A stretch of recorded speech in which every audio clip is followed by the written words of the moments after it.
Hello दोस्तों, नमस्ते, प्रणाम। मैं गुड़िया चौधरी अपने यूट्यूब चैनल पर आप लोग का स्वागत करती हूँ। आप लोग हमारे इस चैनल पर ढेर सारा प्यार दुलार दीजिए, लाइक शेयर सब्सक्राइब करिए और प्यारा प्यारा कमेंट कीजिए।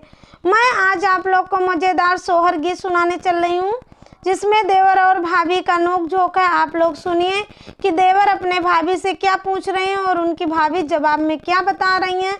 आप लोग हमारे गीत के माध्यम से सुनिए और हमारा गीत फुल वॉच करके देखिए और हमारा फुल सपोर्ट कीजिए। द्वारे से आवे मोर देवरवा तो अंगना बीचे ठाड़ भाए हो।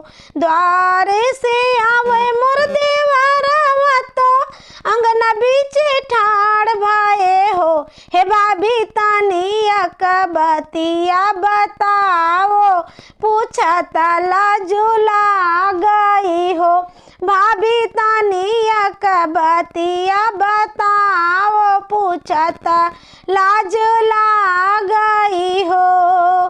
भाभी तानिया कबतिया बताओ, पूछत लाज गई हो।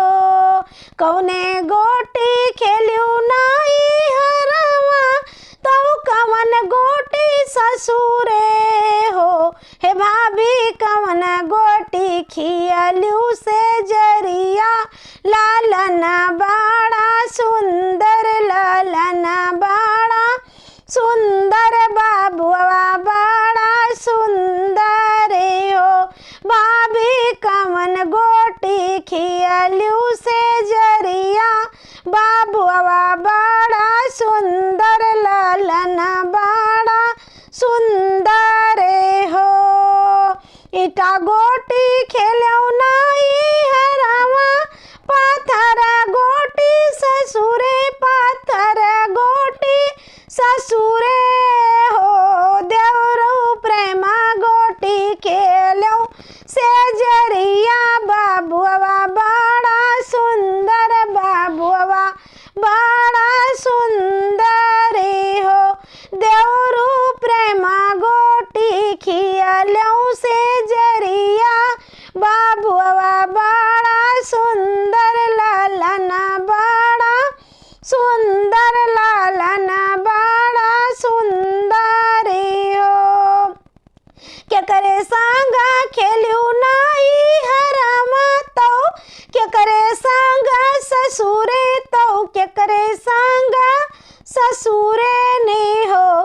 भौजी क्या करे सांगा खियलू से जरिया, बाबुआ बाड़ा सुंदर, बाबुआ बाड़ा सुंदर, लालना बाड़ा सुंदर, लालना बाड़ा सुंदर हो।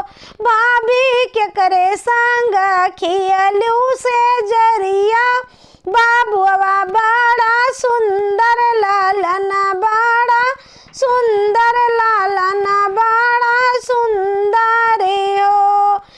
सखी संगा खेलो,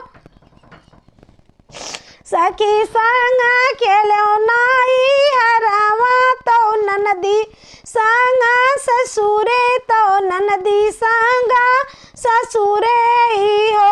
देवरा सैया संगा खियलऊ से जरिया, लालना बाड़ा सुंदर, लालना बाड़ा सुंदर हो। देवरू सैया संगा खियलऊ से जरिया, लालना बाड़ा सुंदर,